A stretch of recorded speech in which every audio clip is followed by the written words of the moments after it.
لیکن سر کی آنکھوں سے دیکھتا تھا, دل کی آنکھوں سے نہیں دیکھتا تھا. چاہتا وہ بھی کلمہ پڑھ سکتا تھا, لیکن اللہ تعالیٰ جسے چاہے ہدایت دے. قرآن میں سورہ السجدہ میں, سورہ الانفال میں اللہ چاہے جس کو ہدایت دے اور جس کو چاہے گمراہ کر دے. ابو لہب ہو گیا, ابو جہل ہو گیا, وہ گمراہ ہو گئے, نہیں ایمان لا سکے. کیا حضرت عمر فاروق رضی اللہ تعالیٰ عنہ نے کلمہ نہیں پڑھا, وہ ایمان نہیں لائے؟ کیا اور صحابہ نے ایمان نہیں لائے؟ تو بات یہ ہے کہ اللہ تعالیٰ جس کو چاہے ہدایت دے. تو رہی بات وہاں کی, تو بابا صاحب کے بہت سارے مرید ایسے ہوں گے جنہوں نے اللہ کے نبی صلی اللہ علیہ وسلم کی وہ جو جگہ ہے جہاں سے وہ گزرتے ہیں, ہو سکتا ہے کہ اللہ تعالیٰ نے ان کو سیدھے راستے پر لگا دیا ہو. بہت سارے لوگ سیدھے راستے پر لگ گئے ہوں گے. نہیں, یہاں پہ ایک سوالیہ نشان یہ بھی ہے کہ مزارات پہ جو قبروں کو پکا کیا جاتا ہے, اس حوالے سے بہت زیادہ موضوع سامنے آتے ہیں کہ یہ پکا کرنا جائز ہے. قبریں جو پکی کی جاتی ہیں نا, وہ کیسے کی جاتی ہیں؟ اب جو قبر ہے نا, قبر یہ کچی ہوتی ہے, یہ ہوتی کچی ہے, لیکن بہت اولیاء کرام ہوں, چاہے صحابہ کرام ہوں, ان کی جو قبریں ہیں نا, ان کو اس لیے اوپر سے وہ چیز پکی کر دی جاتی ہے تاکہ ان کی قبروں کی نشانیاں ختم نہ ہو. کیونکہ نبی پاک صلی اللہ علیہ وسلم نے فرمایا کہ میں پہلے تمہیں منع کرتا تھا قبروں پہ مت جایا کرو, پھر تمہیں کہہ دیا کہ اب تم جایا کرو اور زیارت کیا کرو تاکہ تمہیں آخرت یاد رہے. تو قبروں کو پکا کرنا, جس طرح یہود و نصارہ عیسائی اپنی قبروں کو پکا کرتے تھے اور اس پہ مجسمے کھڑا کرتے تھے, اس طرح ہماری قبریں نہیں ہیں, ایک کوہان کا حکم ہے. تو دادا صاحب کی جو مزار مبارک ہے یہ بھی نیچے ہے, ایک کچی ہے, اس لیے اس کو ارد گرد اس کو حفاظت میں لے لیا گیا تاکہ یہ ختم نہ ہو. یہ قبر پکی نہیں ہوتی, اس سے قبر ہمیشہ کچی ہی ہوتی ہے نیچے سے. نہیں, ابھی آپ نے بات کی تھی پہلے کہ جو ولی اللہ ہیں ان کے حفاظت کا ذمہ اللہ نے لیا, تو پھر یہ اتنی سیکیورٹی کیوں؟ یہ بھی سوالیہ نشان ہے پبلک کا جو دیکھ رہے ہیں. سیکیورٹی ایک وسیلہ بھی ہے نا, یہ ظاہری وسیلہ بھی ہے, ایک باطنی وسیلہ بھی ہے. تو آپ یہ دیکھیں, جو سیکیورٹی کی بات کر رہے ہیں, کچھ لوگوں کا اعتراض ہے کہ دادا صاحب میں یہ اتنے غلے میں پیسے کیوں نکلتے ہیں. ان کے اعتراض کا جواب یہ ہے کہ یہ جو غلے میں سے پیسے نکلتے ہیں نا بھائی, یہاں پر یہ بل پے کیا جاتا ہے. یہ جو رضاکار ہیں ان کو تنخواہیں دی جاتی ہیں, یہاں پر جو صفائی کا انتظام دیکھ رہے ہیں نا, ان کو تنخواہیں دی جاتی ہیں. سمجھ گئے میری بات کی نہیں؟ تو سیکیورٹی اسی لیے ہے کیونکہ یہ جو لوگ ہیں یہ زندہ ہیں, ہم ان کو زندہ مان کر آتے ہیں, مردہ سمجھ کر نہیں آتے. مر گیا مردود نہ فاتحہ نہ درود, یہ وابیوں کا عقیدہ ہے نا. ہمارا عقیدہ ہے کہ اللہ کا ولی زندہ ہے, کیونکہ ہم ان کو سلام کرتے ہیں, جو ہمارا جواب دیتے ہیں. کیونکہ نبی پاک صلی اللہ علیہ وسلم کا فرمان ہے کہ جب تم دفناتے ہو کسی کو, جب تم لوٹ کے پلٹتے ہو وہ تمہارے جوتوں کی آواز سنتا ہے. جب تم ان کی قبر پہ جاتے ہو تو السلام علیکم یا اہل القبور کیوں کہتے ہو؟ اب زندہ کو سلام کیا جاتا ہے کہ قبر کو سلام کیا گیا؟ مٹی کو تو سلام نہیں کیا جائے گا, جس کو آپ وہاں پر چھوڑ کے آئے اسی کو سلام کیا جاتا ہے. تو ہم زندہ سمجھ کر آتے ہیں, اسی لیے اس کی حفاظت کا ذمہ ہمارے ذمہ ہے, کیونکہ اللہ نے ڈیوٹیاں لگائی ہیں. جس طرح شہداء احد میں بدر میں فرشتوں کی ڈیوٹیاں تھیں, اسی طرح ہم بندوں کی ڈیوٹیاں ہیں. آج ہم ان کی بات کریں کہ یہ ہماری ڈیوٹی میں شامل ہے. آپ مجھ سے یہ پوچھ رہے ہیں یہ آپ کی ڈیوٹی میں شامل ہے. اسی طرح یہ ڈیوٹیاں ہیں, یہ اللہ کی رضا کے لیے ڈیوٹیاں ہیں. یہ کوئی اس طرح کوئی پیسے کا چکر نہیں ہے. یہ غلوں کی حقیقت میں نے آپ کو یہ بتائی ہے. ان کو محتاج نہیں ہے, ان چیزوں کے محتاج ہم لوگ ہیں. اور یہاں پر اتنے زائرین آتے ہیں, آپ دیکھ رہے ہیں جمع غفیر, ان کو کوئی پیسے مل رہے ہیں نہیں, یہاں پر ان کی مرادیں پوری ہو رہی ہیں, یہاں پر ان کو دلی سکون ملتا ہے, روحانیت ملتی ہے. یہ اس لیے آتے ہیں. رزق کا ذمہ تو اللہ کے ہے, اللہ نے رزق کا ذمہ تو اللہ کے ہے نا, اللہ ہی دے گا رزق. لیکن یہاں پر کیوں آتے ہیں؟ نورانیت کے لیے, روحانیت کے لیے, فیض حاصل کرنے کے لیے, جو دادا علی جویری بانٹ کر چلے گئے اور ابھی تک بانٹ رہے ہیں. 983 سال ہو گئے ہیں, 10 صدیاں ہونے والی ہیں. تو یہ پیغام ہے آپ کے چینل کے وساطت ہے کہ اللہ کے ولی زندہ ہیں. ان کے مزارات پر کوئی خرافات نہیں ہوتی. ہاں, جو باہر دھمالے ڈالتے ہیں, جو چادروں کی بے حرمتی کرتے ہیں, وہ غلط کام ہے, اس کا شریعت سے کوئی تعلق نہیں ہے. شریعت یہی ہے جو اندر بیٹھ کر باوضو ہو کر قرآن پڑھا جا رہا ہے. یہ ہے وہ شریعت, یہ ہے وہ پیغام, یہ ہے وہ پیغام جہاں پر قرآن نماز پڑھی جاتی ہے مسجد میں, درود و سلام کی صدائیں بلند ہوتی ہے. یہ ہے وہ شریعت. باہر کا ذمہ دار نہ یہ ہے, نہ میں ہوں, نہ آپ ہے. باہر کے ذمہ دار وہ خود ہے جو بندہ جہالت میں یہ کام کر رہا ہے. صاحب مزار سے اس کا تو تعلق ہے. میرا اللہ, اگر میں نے اپنے اللہ کو راضی کرنا ہے نا, تو مجھے سب سے پہلے اس کو سجدہ کرنا پڑے گا, پھر یہ لوگ راضی ہوں گے.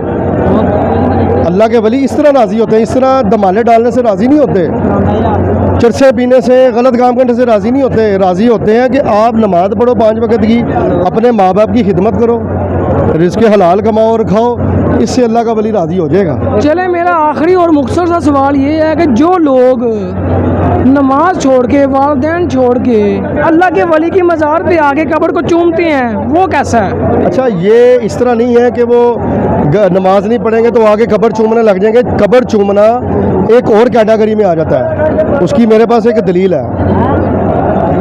حضرت ابو ایوب انصاری رضی اللہ تعالیٰ عنہ نبی پاک صلی اللہ علیہ وآلہ وسلم کے ظاہری وصال کے بعد وہاں پر بیٹھے ہوئے تھے اور اپنا دایاں رخسار قبر مبارک پر رکھا ہوا تھا. اس وقت کا حاکم تھا مروان بن حکم. جب وہ دور سے آیا نا, اس نے دیکھا کہ ایک شخص رخسار رکھے ہوئے ہے. اس نے کہا کہ تو اٹھ, یہاں سے شرک کر رہا ہے. لیکن جب انہوں نے اپنا چہرہ اٹھایا تو انہوں نے کہا کہ تم مجھے مت سمجھا کہ یہ میں شرک کر رہا ہوں, میں کسی پتھر کے پاس نہیں آیا, میں نبی پاک صلی اللہ علیہ وآلہ وسلم کے پاس آیا ہوں. یہ صحابہ کا عقیدہ تھا. یہ انہوں نے اپنا دایاں رخسار ادھر رکھا تھا. تو جہاں پر اللہ کا ولی چلا جائے, اب دیکھیں ہم خانہ کعبہ کو کیوں چومتے ہیں, حجر اسود کو کیوں چومتے ہیں, یہ بتائیں مجھے. اس کا جواب آپ مجھے دینا چاہیں گے کہ حجر اسود کو کیوں چوما جاتا ہے؟ سنت سمجھ گئے. سنت سمجھ گئے. سنت کس کی ادا ہو رہی ہے؟ نبی کریم صلی اللہ علیہ وسلم. نبی پاک صلی اللہ علیہ وسلم کے ہونٹ مبارک لگے, سنت بن گئی. قیامت تک یہ سنت رہے گی. ایک اللہ کا ولی دنیا میں اچھے کام کر گیا, اگر وہ میری زندگی میں ہوتا تو میں اس کے ہاتھ چومتا. اگر وہ قبر میں چلا گیا تو جس قبر کے ساتھ اس کو نسبت ہوگی تو میں اس کو چومنے میں مجھے کیا حرج ہے؟ اب چومنے کو آپ شرک کہیں گے. میں نے تو آپ کو صحابی کی مثال دے دی. اور رہی بات ایک اور بات, بہت سارے لوگ مزارات پہ سجدہ کرتے ہیں, وہ جھوٹ ہے. ایسی کوئی بات نہیں ہے. سجدہ صرف اللہ کی ذات کو ہے. اور سجدہ جب کیا جاتا ہے نا, دونوں ہتھیلیاں, ناک, یہ پیشانی یہ رکھی جاتی ہے اور سبحان ربی الاعلیٰ کہا جاتا ہے. اب مجھے یہ بتائیں, قبلے کا طرف منہ ادھر ہے اور دادا صاحب کا مزار ادھر ہے. اب مجھے بتائیں سجدہ تو یہاں پر ہو رہا, یہاں پر تو نہیں ہو رہا. یہ اپنے سے من گھڑت لوگوں نے باتیں کی ہیں. لیکن جو دیہاتوں میں سجدے کرتے ہیں نا جاہل لوگ, ان کا کوئی تعلق نہیں ان چیزوں سے ہمارے سے. ہم نے تو نہیں کہا, یا صاحب مزار نے تو نہیں کہا, یا جو خود قبر میں چلا گیا اس نے کہا تھا میری قبر میں آ کے یہ کرنا. علم کی کمی ہے. جب ہمارے پاس قرآن ہے, جب ہمارے پاس نبی پاک صلی اللہ علیہ وسلم کی زندگی ہے, صحابہ ہیں, اہل بیت ہے, ہم تو گمراہ ہی نہیں ہو سکتے. تو جو گمراہ ہیں انہوں نے ان کو چھوڑ دیا, قرآن کو چھوڑا, اہل بیت کو چھوڑ دیا, صحابہ کرام کو چھوڑ دیا, وہ گمراہ ہیں بھائی. گمراہ ہم نہیں ہیں الحمدللہ کہ ہمارے پاس الف لام میم ذالک الکتاب لا ریب فیہ ھدی للمتقین ہے. ہمارے پاس وہ ہے. نہیں, مزارات پہ جو لوگ ڈول ڈمکے کے ساتھ چادریں وغیرہ لے کے آتے ہیں اور یہاں پہ جو چراغاں کر کے اور دیے وغیرہ جلاتے ہیں, اس کے حوالے سے آپ کیا بولنا چاہیں گے؟ میں آپ کو دیے کی جو حقیقت ہے نا وہ میں آپ کو بتا دیتا ہوں کہ دیا جو ہے, اب آپ صلی اللہ علیہ وسلم کے دور میں کوئی لائٹیں تھیں, یہ کوئی فانوس تھے, بتائیں مجھے. نہیں تھے. اگر اب وہی سنت کو زندہ کیا جاتا ہے کہ اگر دیا جلا دیا جاتا ہے کہ اس قبر پر آ کر, اس در پر آ کر ایک لائٹ جلا دی گئی, ایک دیا جلا دیا گیا, تو اس میں حرج کیا ہے؟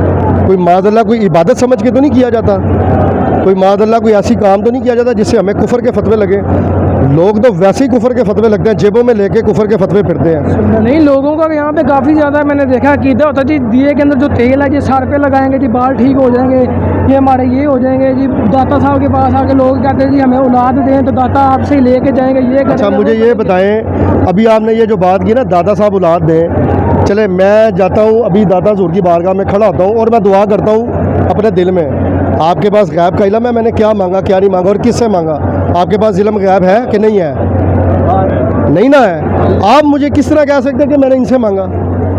اگر کسی نے یہاں پر 5000 بندہ ہے, 10 بندوں نے اگر اونچی آواز سے ایسی بات کر دی تو 4990 بندہ اس کا ذمہ دار ہوگا؟ نہیں ہوگا نا. یہ ہے جہالت کی کمی, علم کی کمی. اب میں نے جو قبر پہ کھڑے ہو کے دعا مانگی یہ میرا اللہ جانتا ہے. اب آپ مجھے کس طرح کہہ سکتے ہیں کہ تم نے ان سے مانگا؟ ارے یہ تو عطا کرنے والے ہیں, انہوں نے تو لے کے دینا بھائی, انہوں نے خود سے تھوڑی دینا ہے. یہ تو نبی پاک صلی اللہ علیہ وسلم کا عطا کردہ ہوا علم دے رہے ہیں. نبی پاک صلی اللہ علیہ وسلم نے فرمایا کہ میں قاسم ہوں, میں بانٹنے والا ہوں, میرا رب دینے والا ہے. اگر وہ یہ دے رہے ہیں 983 سال سے لے کر دے رہے اللہ سے, تو آپ کو اعتراض ہے کوئی؟ بتائیں مجھے, اعتراض ہے آپ کو؟ نہیں. تو یہی اعتراض ان کو بھی نہیں ہونا چاہیے, ان کو سمجھنا چاہیے کہ مردہ وہ ہیں کہ جن کے دل میں آنکھوں میں گمراہی ہے, غفلت کا پردہ پڑ چکا ہے, وہ گمراہ ہے. گمراہ نہیں ہے ہم الحمدللہ, کیونکہ ہمارے پاس قرآن ہے, ہمارے پاس اللہ کے نیک بندے ہیں, ہمارے پاس آل نبی ہیں. ہم گمراہ کیسے ہو گئے؟ تو رہی بات چادروں کی, میں اس بات میں بڑا خلاف ہوں. کیسے کہ چادروں پہ جو قرآنی آیات لکھی ہوتی ہیں اس کو پکڑ کر دمالے ڈالنا اور ڈانس کرتے ہو نا, یہ قرآن پاک کی توہین ہے, اس سے بچا جائے. اب کوئی نہیں بچتا تو بھائی میرا کام ہے, آپ کا کام ہے پیغام دینا. اب کوئی نہیں بچے گا, اس کی مرضی ہے, ہو سکتا ہے 100 میں سے 10 بندے کو سمجھ آ جائے, باقیوں کو بھی سمجھ آ جائے. ہمارا کام ہے پیغام دینا, کوئی سمجھے یا نہ سمجھے. ہر گھر میں 6 بندوں میں اگر کوئی ایک بندہ غلط کام کر رہا ہے نا تو 5 بندے اس کے ذمہ دار نہیں ہیں, ماں باپ ذمہ دار نہیں ہیں. وہ اپنا ذمہ دار خود اس لیے کہ اللہ نے اس کو اچھے ماں باپ, اچھا گھر دے دیا, نبی پاک صلی اللہ علیہ وسلم دے دیے, قرآن دے دیا. پھر وہ گمراہ کیسے ہو گیا؟ کیونکہ وہ اپنی کم علمی کی وجہ سے ہو گیا. اس نے چاہا ہی نہیں کہ میں اولیاء کرام کی صحبت میں بیٹھوں. یہ اولیاء کرام کی صحبت جو ہے نا آپ کو مدینے تک پہنچا دیتی ہے. یہ وہ صحبت ہے, یہ فقیروں کی صحبت ہے. آپ نے کوئی دادا صاحب کا بینک بیلنس ثابت کیا آج تک؟ کوئی بینک اکاؤنٹ ثابت کیا ہے؟ یہ جتنے مولوی فتوے لگاتے ہیں نا فتوے, ان کے پاس پراڈو ہے. ان کی گھر جا کے دیکھیں کتنے چلڑ ہیں. انہوں نے جو تبلیغ کی تھی کوئی اے سی نہیں تھا, کوئی ہوٹل نہیں تھے چائے کے. یہ انہوں نے جو تبلیغ کی تھی نا تو 21 دن پتے کھا کر انہوں نے, داتا حضور نے 21 دن پتے کھا کر نا گزارا کیا تھا. ان کی زندگیاں پڑھیں, کشف المجوب شریف پڑھیں, پھر پتہ چلے گا کہ صحابہ نے کیسی زندگی بھی گزاری, نبی پاک صلی اللہ علیہ وسلم نے کیسی زندگی گزاری. آج تو ہمیں ہر چیز مل گئی ہے, موبائل مل گیا, گاڑی مل گئی, دولت مل گئی, سب کچھ مل گیا, ہمارے قدموں میں آ گیا. ابھی نماز پڑھی اے سی میں پڑھی ہے, کن کی بدولت؟ ان کی بدولت. نہ ہوتے تو ادھر کیا ہونا تھا. اب ہم اولیاء کرام کے مزارات پہ نہ جائیں تو کہاں پر جائیں؟ چکلوں میں جائیں, سینما گھروں میں جائیں, برباد کریں. یہاں پر آتے ہیں قرآن تو پڑھتے ہیں کم از کم. ان لوگوں کو سمجھ کیوں نہیں آتی؟ اولیاء کرام کے مزاروں پہ جانے سے روکتے ہو. سورہ حشر کی آیت نمبر 10 ہے. ہم اپنے بڑوں کے لیے بھی دعا کرتے ہیں اور اپنے لیے بھی دعا کرتے ہیں. یہ قرآن ہے, قرآن ہمیں سکھا رہا دعائیں. میں نے آپ کو کوئی کہانی تو نہیں سنائی اب تک. اگر آپ کو ابھی بھی اختلاف ہے, میں ابھی بھی آپ کا 1 گھنٹہ کھڑے ہو کے دلیل کے ساتھ جواب دے سکتا ہوں. یہاں پہ لنگر کے حوالے سے سوالیہ نشان یہ ہے کہ لوگ کہتے ہیں داتا صاحب کا لنگر, تو غیر اللہ کی نیاز کے حوالے سے یہاں پہ ایک سوالیہ نشان ہوتا ہے, اس کے بارے میں تھوڑا سا وضاحت کر دیجیے. آپ نے کلپ پورے چلانے ہیں, آپ نے مکمل ویڈیو چلانی ہے. میری مکمل ویڈیو چلے گی آپ کی. داتا صاحب کے لنگر کی بات آپ کر رہے ہیں نا, غیر اللہ کے نیاز کی.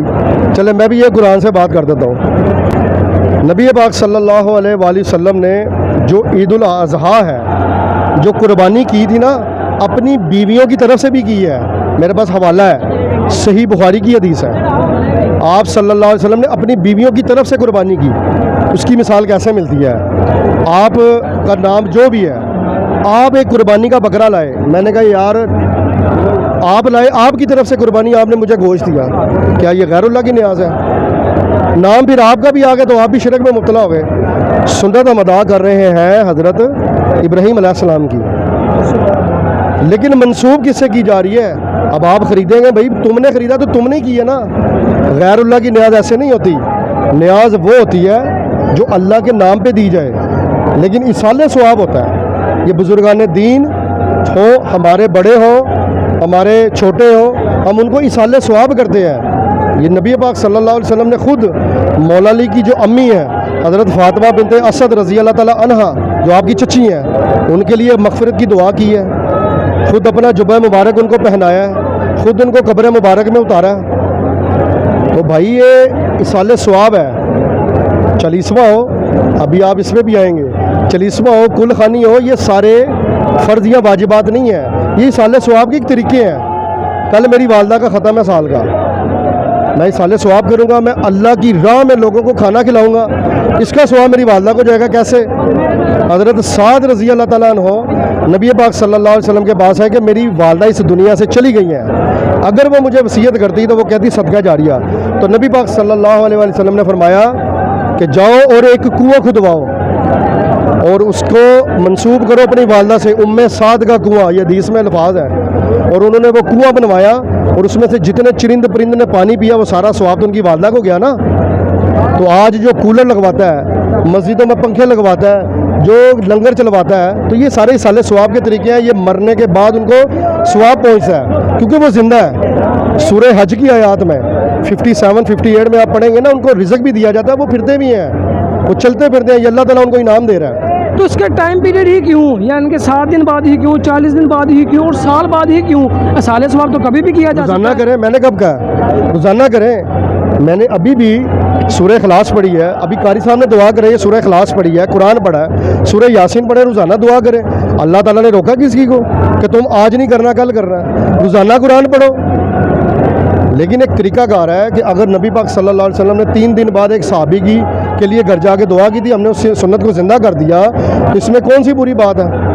اس فتنوں کے دور میں ایک سنت کو زندہ کرنا 100 شہیدوں کے برابر ثواب ہے. ابھی آپ مسواک کریں, کرتا کوئی مسواک ٹوتھ برش کے علاوہ؟ تو سنت کو زندہ کرنا مقصد ہے, اس سنت کو زندہ کرنا بھائی. تو یہ اولیاء کرام الحمدللہ یہ اللہ کے نبی کو فالو کرتے رہے ہیں, اور انہوں نے کوئی ایسا حکم نہیں دیا. جو بھی کس کے بھی ذہن میں سوالات ہیں نا, ان کے جوابات الحمدللہ میں دے چکا ہوں. یعنی کہ آپ کے کہنے کا مطلب یہ ہے کہ کوئی بھی اگر شریعت کے خلاف زندگی گزار رہا ہے, اس کا اولیاء کرام سے کوئی لینا دینا نہیں ہے. اور بھائی شریعت کے خلاف کوئی بھی ہو, میں ہی کیوں نہ ہو, میرا لینا دینا ہی نہیں ہے اسلام سے. پھر نبی پاک صلی اللہ علیہ وسلم نے فرمایا میں عورتوں سے مصافحہ کرنے نہیں آیا, میں یہ موسیقی کے آلات ختم کرنے آیا ہوں. اب سورہ لقمان میں اللہ فرما رہا ہے کہ یہ جتنے بھی گانے بنا لے جانے والی چیزیں حرام ہیں. اب جو سنتا ہے وہ سنتا رہے, کیونکہ وہ قرآن نہیں پڑھا. قرآن پڑھے گا تو اسے سمجھ آئے گی نا بھائی. اب یہ اولیاء کرام کے مزارات پہ عورتیں بھی آتی ہیں, تو ان کو منع کیوں نہیں کیا جاتا؟ یہ انتظامیہ کیوں نہیں منع کرتی؟ منع کہاں پہ کیا گیا ہے کہ عورتیں قبرستان نہیں جا سکتی یا مزارات پہ نہیں جا سکتی؟ مجھے دلیل کو چاہیے, بتائیں. یعنی یہ پبلک کا یا جو بھی علماء کرام ہے اس چیز پہ فتویٰ دیتے ہیں. کون سے علماء کرام منع کرتے ہیں؟ عورتوں کو ایک حکم ہے کہ اگر انہوں نے قبرستان جانا ہے یا مزارات پہ جانا نا, اس کا حکم ہے, اس کی شرطیں بتائی گئی ہیں. کیوں؟ عورتیں جائیں گی تو اپنے محرم کے ساتھ جائیں گی, اپنے آپ کو کور کر کے جائیں گی, پورا نقاب کر کے پورا کور کر کے جائیں گی. پھر ایسے رستے سے جائیں گی جہاں پر کوئی فتنہ شور و گل چھیڑ چھاڑ نہ ہو, پھر حکم ہے جانے کا. اگر وہ عورتیں کثرت سے نکلتی ہیں اپنی شوہر کی, اپنے باپ کی, اپنے بھائی کی اجازت کے بغیر, تو فرشتے اس پہ لانے ڈالتے ہیں. تو کیا آج کے دور میں اتنی پبلک کے سامنے عورتیں اس چیز کا سارا اہتمام کر سکتی ہیں کہ وہ پردے میں بھی آئیں اور شوہر کے ساتھ بھی آئیں, اور یہاں پہ شوہر کو الگ کر دیا جاتا ہے, عورت کو الگ کر دیا جاتا ہے, بچوں کو الگ کر دیا جاتا ہے, علیحدہ علیحدہ کیمپس بنا دیے جاتے ہیں, آپ اس طرف سے جائیں, آپ اس طرف سے جائیں. آج کے دور کے حوالے سے آپ یہ دیکھیں, اب اتنا رش لگا ہوا ہے کہ عورت اپنے آپ کو یہاں پہ محفوظ سمجھ سکتی ابھی ہے. آپ بتائیں مجھے, ابھی دادا صاحب کے اس مردوں والے ایریا میں کوئی عورت نظر آ رہی ہے آپ کو؟ اب گورنمنٹ نے بڑا اچھا کام کیا ہے کہ عورتوں اور مردوں کا ایک علیحدہ کر دیا ہے. اب عورتیں علیحدہ ہیں اور مرد علیحدہ ہیں. نہیں, کیا ہونا اتنا ہی ضروری ہے؟ نہ ہے, کسی نے کہا کہ ضروری آئے. میں نے تو ابھی کہا آپ کو, اگر کسی کو کوئی حاجت ہے, حاجت سے مراد کوئی کسی کی مراد پوری نہیں ہو رہی, تو وہ اللہ کے ولی کے مزار پہ چل کے آ کے اگر ان کی وہ حاجت پوری ہو جاتی ہے, اس میں کون سی پریشانی ہے؟ وسیلہ, یہ وسیلہ ہے. دیکھیں ان تینوں کے اندر زیادہ رش ہوتا ہے, تو آپ کے نہیں نکلنا چاہیے, نہیں نکلنا چاہیے نا. کیوں نکلتی ہیں؟ کسی بھی دن تو آ سکتی ہیں نا. کسی بھی دن آئے, میں خود کہہ رہا ہوں, میں بھی تو آیا ہوں, میری تو فیملی ساتھ نہیں ہے. بہت سارے لوگ ان کی فیملی ساتھ نہیں ہے, گھر میں بیٹھے آرام سے دعا کریں. میں نے تو نہیں کہا یا آپ نے تو نہیں کہا, لیکن وہ اگر اپنی مرضی سے آ رہی ہیں, یہ ذمہ دار وہ خود ہے. میں نے آپ کو بتایا نا کہ جتنی میں نے آپ کو دلیلیں دی ہیں, آپ کو شاید ہی کسی نے کبھی دلیلیں دی ہوں گی, لیکن ان عورتوں کو بھی یہ میسیج نہیں ہے. ہو سکتا ہے آپ کے چینل سے یہ میسیج ان پر بھی پہنچ جائے, وہ اس پہ عمل کر لیں. ہمارا کام ہے میسیج دینا, پیغام دینا. عمل کرنا نہ کرنا یہ ان کی ثواب دید ہے. آپ مجھے کہیں گے نا یار تو نماز پڑھ, میں پڑھوں یا نہ پڑھوں یہ میری مرضی ہے. شیطان نے بابوں کا انکار کیا تھا. وہ مرزا, چھوٹا مرزا جو انجینئر بغیرت, وہ کیا کہتا ہے کہ تیرے بابے تھے شاہ کوئی نہیں. شیطان نے بھی مرزا بابے کا انکار کیا تھا. کس کا؟ حضرت آدم علیہ السلام کا. اللہ نے کہا سجدہ کر, اس نے کہا میں نہیں کرنا. مرزا انجینئر بھی وہی کام پہ چلا ہوا ہے. یہ ضرور چلائے مرزا انجینئر والی بات, کیونکہ اس نے آدھی سے امت کو گمراہ کر دیا مرزا انجینئر نے. یہ ہے فتنے ہیں, یہ فتنوں کا دور ہے, ایسے فتنے ملیں گے آپ. تو پبلک تو بڑا اس کو فالو کر رہی ہے, تو اس کو چاہنے والوں کے لیے بھی کچھ بتائیں. پبلک نے تو یزید کو بھی بڑا فالو کیا تھا. حق پر ہو گیا وہ. حق پر تو مولا علی تھے نا, حق پر تو مولا حسین تھے. بہت زیادہ دلیل اس کا فالو کرنا دلیل نہیں ہوتی بھائی. دلیل وہ ہوتی ہے جو قرآن اور حدیث سے دے رہا ہو.